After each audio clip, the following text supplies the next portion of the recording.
भगवान गौतम बुद्ध की प्रेरक कहानी। आजकल के दौर में अधिकतर लोग अपने जीवन से असंतुष्ट हैं। उन्हें लगता है कि मैं ही गरीब क्यों, मैं ही दूसरों से कमजोर क्यों हूं।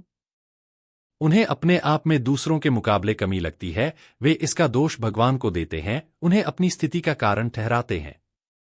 इस कहानी में आपको इस प्रश्न का संपूर्ण उत्तर मिल जाएगा और आप अपने जीवन से संतुष्ट भी महसूस करेंगे। बहुत समय पहले की बात है, एक गांव में धर्म उपदेश देने के लिए लगे हुए शिविर में भगवान गौतम बुद्ध पहुंचे। गांव के लोग अपनी अपनी समस्याएं लेकर उनके पास जाते और उनसे समाधान प्राप्त कर नई ऊर्जा के साथ वापस लौटते। गांव के बाहर एक गरीब राह में बैठा बुद्ध के पास आते जाते लोगों को निहारता रहता। उसने क्या देखा? दुखी चेहरा लिए भारी कदमों से लोग भगवा के शिविर में जाते और नई ऊर्जा के साथ चय आनंद लिए वापस लौटते। गरीब ने सोचा, क्यों न मैं भी भगवान के पास अपनी समस्या लेकर जाऊं। यह सोचकर हिम्मत करके वह भी शिविर की ओर चल देता है। शिविर में एक एक कर क्रमबद्ध तरीके से व्यक्ति को प्रवेश मिलता है, इसलिए वह भी अपनी बारी की प्रतीक्षा करने लगा। जो कुछ उसने रास्ते में देखा, अब यहां उसे साक्षात देखने को मिल रहा है। लोग एक एक कर अपनी समस्याएं बता रहे थे। भगवान गौतम बुद्ध चुपचाप शांति से सबकी समस्या सुनते और जवाब देते। उसकी भी बारी आई। उसने भगवान गौतम बुद्ध को प्रणाम किया और बोला, भगवान मैं ही गरीब क्यों। भगवान गौतम बुद्ध मुस्कुराए और बोले, तुमने कभी किसी को दिया ही नहीं, इसलिए गरीब हो। इस पर वह आश्चर्य से वह भगवान गौतम बुद्ध का मुंह ताकने लगा और बोला, भगवान मेरे पास कुछ देने के लिए है ही नहीं, बड़ी मुश्किल से गुजारा हो पाता है और कभी कभी तो भूखे ही सोना पड़ता है, इतना गरीब हूं।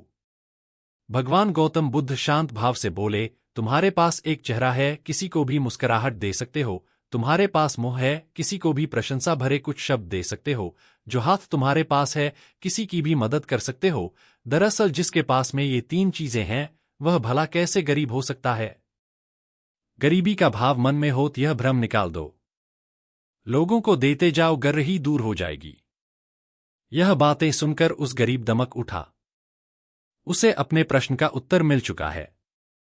अब उसके मन से गरीबी का इस शिक्षा को जीवन में उतार कर कुछ ही दिनों में उसका जीवन भी खुशियों से भर गया। मंदिर में भी लोग जाते हैं तो कुछ न कुछ मांगते रहते हैं और जीवन भर घुट घुट कर रो रो कर समय बिता देते हैं। वे ईश्वर की कृपाओं को कभी कम समझे ही नहीं, जीवन की महत्वता को कभी जाना ही नहीं। इस पर कबीर दास जी ने बहुत बेहतरीन दोहे कहे हैं, आइए पढ़ते हैं और समझते हैं। सबके पले लाल है, सभी साहूकार, गांठ खोल परखा नहीं, या विधि रहा कंगाल।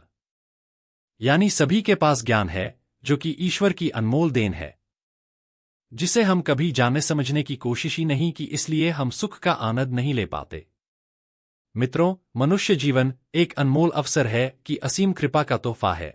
हमारा सर्वप्रथम होता है कि हम उस परम परमेश्वर की इनायता ईश्वर की कृपा को जानने की कोशिश करें, और इसका ना यसे सबसे आसान तरीका है खुद को समझना। हमारा अस्तित्व होता है कि हम उस परम परमेश्वर की इनायतों को समझें, ईश्वर की कृपा को जानने की कोशिश करें, और इसका सबसे आसान तरीका है खुद को समझना। हमारा अस्तित्व क्या है, हमारा लक्ष्य क्या है, हमारे क्या कर्म, अच्छे कार्य है आदि।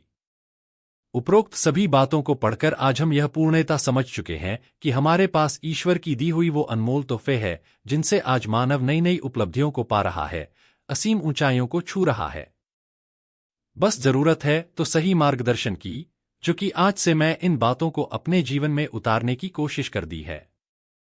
आपको बस यह करना है, 1. हर रोज अपनी एक कमी को दूर करो, चाहे वह आपका गुस्सा हो या फिर नकारात्मक सोच। 2. जब भी कुछ सोचो तो अच्छा सोचो। 3. अगर कुछ करना का सोचा है तो तब तक उसके पीछे लगे रहो जब तक कि वह काम हो नहीं जाता। 4. अपने सुझाव और सवाल मुझे प्ले स्टोर पर कमेंट करके बताइए, जिससे कि मैं को आपके लिए और बेहतर कर सकूं।